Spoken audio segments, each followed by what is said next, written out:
Hi అండి. ఈరోజు నేను చేపల ఫ్రై అయితే చేస్తున్నాను. ముందుగా ఒక బౌల్లో తగినంత ఉప్పు, కారం, పసుపు వేసుకుని ముందుగా శుభ్రం చేసి పెట్టుకున్న చేప ముక్కలన్నీ కూడా ఒక్కొక్కటిగా వేసుకుంటూ ఈ విధంగా ఉప్పు, కారం, పసుపు బాగా పట్టుకునేటట్టు అందులో బాగా మిక్స్ చేస్తున్నాను. మిక్స్ చేసిన తర్వాత ఒక అరగంట సేపు అయితే ఫ్రిడ్జ్లో పెట్టుకోవాలి.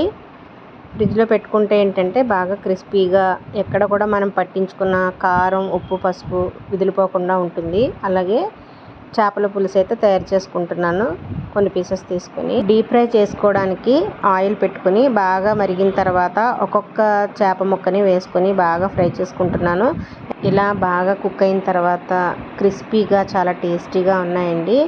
ఈ పీసెస్ని మనం చారులోనికి కానీ, రసంలోనికి కానీ, అలాగే పప్పుచారులోకి కానీ వేసుకొని తింటే చాలా చాలా టేస్ట్ అయితే అదిరిపోతుంది. ఒక్కసారి మీరు కూడా ట్రై చేసి ఎలా ఉందో నాకు కామెంట్ సెక్షన్లో చెప్పండి.